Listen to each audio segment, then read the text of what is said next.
Student, मैं निहाल sir आप सबका YouTube चैनल रफ्तार मैथ में स्वागत करता हूं। तो ठीक है स्टूडेंट, तो आज हम महत्तम समापवर्तक क्या होती है, किस प्रकार से इसको शॉर्ट फॉर्म में लिखते हैं, तो आज इसकी पूरी जानकारी आपको देंगे। तो महत्तम समापवर्तक स्टूडेंट देखिए, महत्तम समापवर्तक की परिभाषा देख लीजिए। देखो, वह बड़ी से बड़ी संख्या, वह बड़ी से बड़ी संख्या है जिससे वे सभी संख्याएं पूरी पूरी विभाजित हो जाती है, उसे क्या कहते हैं? महत्तम समापवर्तक। देखो, इसको संक्षेप में यानी इसको शॉर्ट फॉर्म में हम लोग बोल सकते हैं मैसे। क्या बोल सकते हैं स्टूडेंट? मैसे।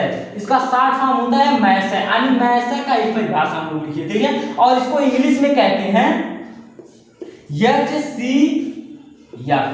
HCF देखिए, यहाँ पे HCF का देखिए एक एक मीनिंग समझिए। देखो, H का मतलब है हाईएस्ट, देखिए यहाँ पे लिखे हैं हाईएस्ट, और उसके बाद C का मतलब है कॉमन। C का मतलब क्या है? कॉमन। उसके बाद में F का मतलब है फैक्टर। तो हाईएस्ट कॉमन फैक्टर को एक एक शब्द देखो, हाईएस्ट का एक शब्द लिए हैं H, उसके बाद में कॉमन का एक शब्द लिए हैं C, उसके बाद फैक्टर का एक शब्द लिए हैं F। तो हाईएस्ट कॉमन फैक्टर को लिख सकते हैं HCF बोल सकते हैं। और देखो, हिंदी का महत्तम समापवर्तक को एक शब्द में लिख सकते हैं मैं से। देखिए, महत्तम का पहला अक्षर मैं, उसके बाद में समापवर्तक का पहला अक्षर से, तो हम लोग बोल सकते हैं मैं से। ठीक है स्टूडेंट, तो आप सबको महत्तम समापवर्तक की पूरी परिभाषा समझ में आ गई होगी। शॉर्ट फॉर्म में कैसे लिखा जाता है ये भी बता दिए, ठीक है। तो अब हम महत्तम समापवर्तक के कितने विधि है, कितने विधि से लगाया जाता है महत्तम समापवर्तक। आपने महत्तम समापवर्तक को लगाने की दो विधियां हैं। देखिए, हम महत्तम समापवर्तक बार बार महत्तम समापवर्तक नहीं लिखेंगे, इसको शॉर्ट फॉर्म में मैसे हम बताएं, इसको क्या लिख सकते हैं? मैसे। तो बोल सकते हैं मैसे को लगाने की दो विधि है। देखिए, पहला विधि जो है अभाज्य गुणनखंड विधि। अभाज्य गुणनखंड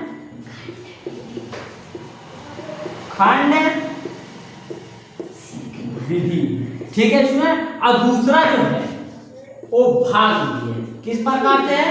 भाग विधि। तो महत्तम समापवर्तक में मैसे को लगाने की दो विधियां हैं। पहला बता सकते हो अभाज्य गुणनखंड विधि, और दूसरा बता सकते हो भाग विधि, ठीक है स्टूडेंट। देखिए, पहला विधि अभाज्य गुणनखंड विधि, तो इसकी परिभाषा देख लीजिए, किस प्रकार से परिभाषा को हम लोग दर्शाते हैं। तो संख्या को उनके गुणनखंड के रूप में लिखते हैं। गुणनखंड का मतलब हो जो संख्या, ऐसे में देख लीजिए किस प्रकार से सवाल आता है, ठीक है। जैसे यहाँ पे 24, उसका ऐसे काम लगा रहेगा 48, कहेगा इन दोनों को क्या मैसे ज्ञात करो, क्या ज्ञात करो? मैसे। तो स्टूडेंट मैसे देखो किस प्रकार से गुणनखंड विधि द्वारा, अभाज्य गुणनखंड विधि द्वारा कैसे लगाते हैं मैसे। तो पहले 24 दिया है, तो 24 का क्या निकालो? गुणनखंड। अभाज्य को गुणनखंड निकालो, तो 24 का गुणनखंड करेंगे। तो 24 का गुणनखंड का मतलब होता है खंड खंड के रूप में कर, यानी 24 को तोड़ना। तो आप देखिए, सबसे छोटी अंक से तोड़ेंगे, तो बताइए एक तो कटेगा ही, लेकिन एक से नहीं 2 से काटेंगे। अब देखिए 2 से कटेगा 24, क्यों 2 से कटेगा? क्योंकि हम आपको पिछले वीडियो में बता चुके हैं कि अगर इकाई के अंक पे 4 है, अगर इकाई के अंक पे 4 है तो वो 2 से विभाजित हो जाएगा, ठीक है। अब 2 से काटोगे तो 2 एकम में 2, और 2 दूना 4, 12 दूना 24 होता ही है। उसके बाद फिर 2 से काटोगे तो 6 दूना 12, फिर 2 से काटोगे तो 3 दूना 6, फिर 2 से नहीं कटेगा 3, तो कितने से काटोगे? 3 एकम में 3, ठीक है स्टूडेंट। तो आप सबका देखो 24 का यहाँ पे गुणनखंड ऐसे लिख देना। 24 का गुणनखंड कितना है स्टूडेंट? तो 24 का गुणनखंड आया 2, उसके बाद गुणे का चिन्ह लगाओगे, फिर आया 2, फिर गुणे का चिन्ह लगाओगे, फिर आया 2, फिर गुणे का चिन्ह लगाओगे, फिर कितना आया 3, ठीक है स्टूडेंट। तो 24 का गुणनखंड आया। अब यहाँ पे 48 का भी गुणनखंड निकालेंगे, क्योंकि अभाज्य गुणनखंड भी द्वारा लगा रहे हैं मैसे। तो यहाँ पे फिर क्या करेंगे? 48 का गुणनखंड करेंगे। तो बताइए, यहाँ पे 48 का गुणनखंड कर रहे हैं, तो 2 से देखिए काटिए, 2 से काटेंगे 48, क्यों 2 से काट रहे हैं? क्योंकि 8 इकाई के स्थान पे है, ठीक है। तो यहाँ पे 2 दूना 4, 4 दूना 8, तो यहाँ पे देखिए एकदम सेम 24 को 12 से काट देंगे, फिर 2 6, फिर 2 3, उसके बाद 3 करने 3। अब देखो 48 का गुणनखंड कितना आया?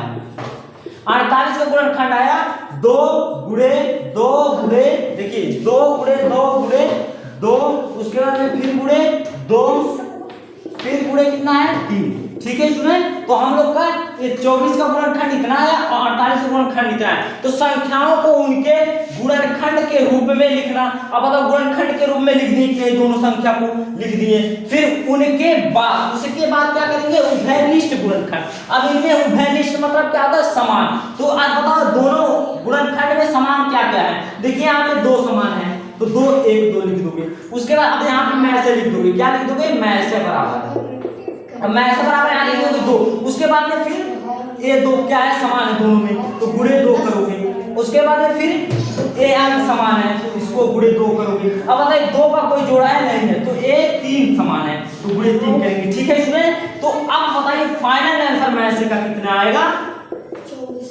अब मैसे का फाइनल आंसर देखो, इनका क्या होता है, गुणनखंडों का गुणा। अब गुणनखंड आ गया उभयनिष्ठ गुणनखंड, तो 2 गुना 4, 4 गुना 8, 8 3 24। तो मैसे कितना आ गया, 24। ठीक है इसमें मैसे का मतलब महत्तम समापवर्तक कितना आ गया, 24। इसको बोल सकते हैं HCF, यानी HCF हम लोग का कितना आ गया, 24। ठीक है सर, तो आप सबको ये वीडियो अच्छी तरह से समझ में आ गया होगा, तो कृपया चैनल को लाइक सब्सक्राइब और शेयर जरूर कीजिएगा और अपने दोस्तों को पास अवश्य भेज दीजिएगा। ठीक है स्टूडेंट, आप सबका प्यार इसी तरह से बना रहेगा। तो हमारे इस कोचिंग का एक बच्चा इस सवाल को लगाएगा महत्तम समापवर्तक, हम इसको एक बार बता चुके हैं। ठीक है स्टूडेंट, तो इनको जब बताए थे तो कह रहे थे कि बाबू आपसे लगवाएंगे। ठीक है, तो आज इस क्वेश्चन को यही लगाएंगे। ठीक है स्टूडेंट, तो आप सब लोग इस वीडियो को जरूर देखिएगा। देखिए किस प्रकार से लगा रहे हैं कोचिंग बोलते हो।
स्टूडेंट देखिए किस प्रकार से इन्होंने ये सवाल को लगा दिया है। देखिए यहाँ पे इसका 216 का गुणनखंड किए हैं, उसके बाद 288 का गुणनखंड किए हैं, उसके बाद 216 का गुणनखंड करके क्या किए हैं इन्होंने, देखिए इनका जोड़ा बनाया। 288 का देखो 216 का जितना गुणनखंड किया यहाँ पे लिख दिए हैं। देखिए यहाँ पे कितने अच्छी तरह से लिखे। उसके बाद 288 का किस प्रकार से गुणनखंड किया, गुणनखंड करके यहाँ पे अच्छी तरह से लिखे।